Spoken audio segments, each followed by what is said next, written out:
Today, we have a very exciting leader with us, Mr. Vignesh Sahane, who's the Managing Director and Chief Executive Officer at IDBI Federal Life Insurance. Just to give you a short description about our leader today, Mr. Sane is a complete people's person. You are more likely to see him at various employee involved roles from his sportsman spirit, having played the Ranji Trophy for Mumbai for 3 years. Mr. Sane brings with him over 25 years of experience in consumer banking and life insurance across diverse geographies, varied markets, and multiple customer segments. He has worked with well-known financial service organizations like ANZ, Grindlays, Standard Chartered Bank in India, and Mashreq Bank in the UAE. He believes that sports helps inculcate core values like integrity, dedication, and accountability, in addition to positivity influencing physical and mental fitness. This has led IDBI Federal to adopt the path of sports and fitness as an unconventional approach to build a deeper connect with the audiences. Very good morning, Mr. Sane. It's a pleasure to have you with us. Thanks, Marcus. Thank you for the kind introduction and also for ushering me in when technology was not with us today. Thank you so Absolutely, much. absolutely. So we'll start the question, with you, with a very question that almost everybody would want to know. Can you name a person who has been tremendous impact on you as a leader, or maybe someone who has been a mentor to you, and why this person has impacted your life so much? That's a good question, Marcus. The answer might surprise you. Surprisingly, there's nobody from the corporate world who's impacted me, and I've been in the corporate world for 25 years now, who's impacted me as a leader whom I look upon as a mentor. My heroes, my idols, my mentors, and you gave me an introduction about my cricketing life, come Right, from my cricketing world. Uh, these are two individuals I have who were the best ever captains I had in my cricketing career of 10 years. right, The reason why they are mentors and they had such a profound impact on my life was one, they never asked you to do something they would not do themselves. correct, They had a great instinct. They had courage of their conviction. They had great people skills, and the list is endless. The list is really endless. These are two individuals I had. I remember who have had the maximum impact on my life. I can, Marcus, safely say that I've learned more on the cricket field than I've learned in any boardroom or classroom. Sport has taught me, team spirit has taught me to take quick decisions. right, And the biggest thing I learned from these people and sports was never take failure to your heart and never take success to your head. I can go on, but suffice to absolutely. say that nobody in the corporate world has impacted me as much as these two gentlemen who were the best captains I ever had on the cricket field. Absolutely, and very And the, rightly and the said. beautiful thing about cricket is a beautiful metaphor for life. I mean, cricket or sport or team sport Right, uh, simulate all the challenges you would get and probably much more in right, corporate life. The only difference being in corporate life, you have a quarter, a year, a half year to take care of those challenges. On the right. sporting field, you have to take quick decisions and resolve them in half an hour, 45 minutes, or maximum end of the day. So you don't have the luxury of time there. You have to take quick decisions and trust your gut. So sports has Absolutely. been a tremendous teacher. The biggest inspirations are from the cricket field. Absolutely. And I couldn't agree more when you said that, the learnings are more when you are actually on the field, because that's where you actually learn and you get to know your true self on the whole. So which actually brings me to my next Absolutely. In fact, question. one of the first things I told my company when I took over the helm at 7 years back was I'm going to Mhm. I'm going to lead you like a sports team. There's going Absolutely. to be complete meritocracy. There's going to be transparency, honesty, no bureaucracy, and that's Fair how enough. that's been my mantra. Fair enough. So speaking about leading, and which brings me to my next question to you. What is that one characteristic that you believe every leader should possess, and why?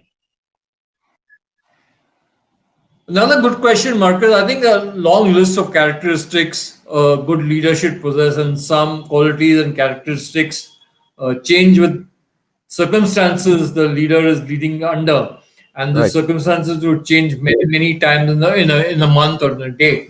But I think apart from what I've mentioned, the 4 or 5 characteristics I mentioned and a few more, I think what leaders, these are just tickets to the game. These just Right. get you an entry into leadership. They don't do anything special for you. These are characteristics which you have to have. But apart from these, I think a high level of emotional quotient, Okay. people skills, Okay. and that's one characteristic. And as a leader, you can't view your people and view your organization through an Excel spreadsheet. The Correct. real world is different. It has got real people, it's got aspirations, insecurities, securities, motivations. That's the real world. You can't see them through an Excel spreadsheet. So, a lot of emotional quotient, people skills. And there's one thing I want to mention that aside from all of this, a good leader should first eradicate politics and bureaucracy in this organization because these two are the killers of any organization. They're like cancer. True. So True. get rid of politics, get rid of bureaucracy. Superb. Completely, and I couldn't agree with you more on that point. Very well said. Which actually brings me to my next question. For every organization to grow, you need to have some really good ideas, which are then put into action. So I ask this to all the leaders that I speak to. Where do the great ideas come from in your organization, particularly? That's a nice question because I think our best ideas come from all of the organization.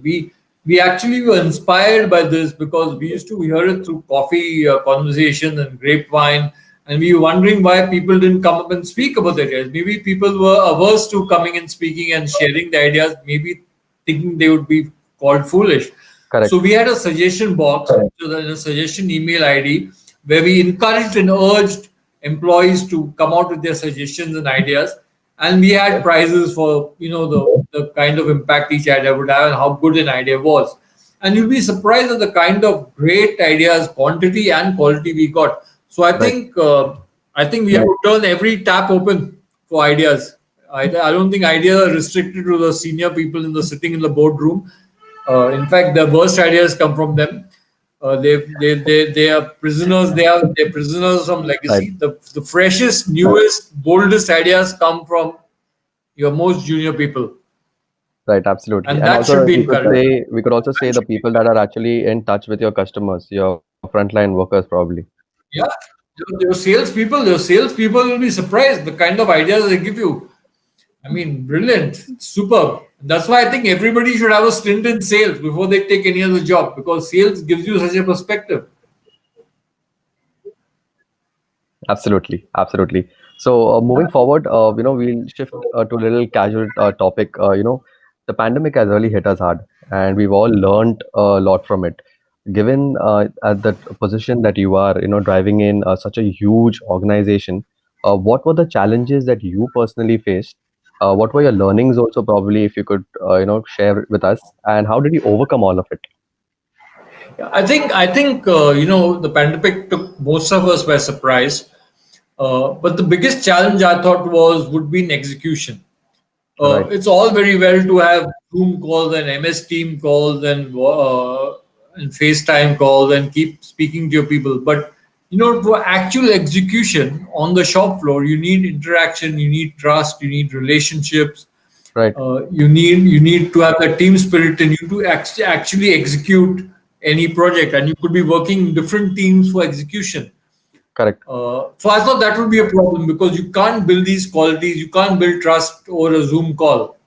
right, But thankfully, I think all the good work we had done, for the last 4 or 5 years of eradicating bureaucracy, politics, urging employees to speak up, open and transparent communication, right, accessibility, transparency. These are values we hold very close to us.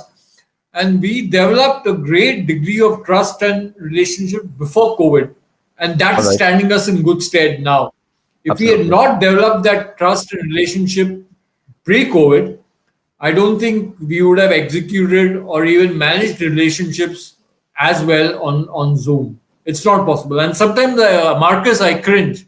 When people get excited about work from home, I right, say that man is a social animal. correct, They absolutely, like coming to office, interacting with colleagues, going for lunch, going out for a drink, having a smoke with colleagues, and that's the platform, and that's how relationships and trust is built between employees and correct, relationships, and that is the platform strong organizations are built on. So we Right. should never forget that. So work from home can be a novelty, can be something great because it's new, but there's a practical angle to it, which is people live in small houses in Bombay. They have children, they have joint families, large families. So work Correct. from home on a sustained basis is not possible. And there's Right. a social angle to it that relationships and trust cannot be built working from home. You have to come together. Man Come is a together. social animal. So my biggest fear was execution, and thankfully we've overcome that because of the trust and relationship we built in each other in the organization much before COVID started. Right. That is standing us in good stead. Right. And I completely, couldn't agree with you more, because we may have the best of plan, but at the end of it, if we don't execute it well and we don't put it to action, Absolutely. it's not going to lead to anything Absolutely. positive. Right. Absolutely.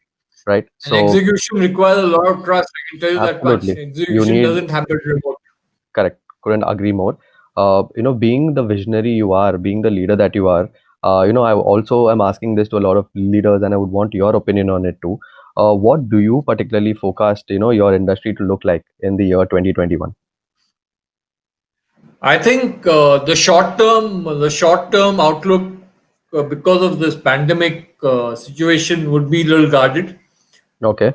Because obviously people are losing jobs, people are insecure, people have wage cuts, business failures. So, but I think medium, as soon as this pandemic ends and we come on the other side of the tunnel, and I can't put my finger when, the medium and long term outlook is absolutely bullish. I think there's going to be a huge bounce back for the insurance industry for two reasons. One is the awareness about insurance because of this pandemic has increased, especially for term insurance and health insurance. And Absolutely. two, every industry and insurance cannot be left behind, has accelerated its digital journey. So I think the awareness increasing. Sometimes a crisis forces you to think differently, and that's exactly Correct. how the insurance industry is done, and they've responded extremely well. And I'm proud to be a part of this industry. So digitalization and the general awareness of people about insurance increasing is going to stand the industry in great stead. And I think the industry is going to go from strength to strength on the medium to long term outlook. So very, very bullish. All right. Perfect, Mr. Sane. Thank you. Thank you so much for answering all my questions and giving us your time. It was indeed a pleasure. I'm pretty sure our viewers who've actually tuned in today, we've got 14 viewers from all over IDBI Federal, I believe. I'm sure they could have something to take back home and read and probably analyze on how it's going to help them in the long run. Thank you so much for joining us. It was indeed a pleasure having you. Pleasure, Marcus. Thank you very much. Thanks for Thank having you. me here. Thank you.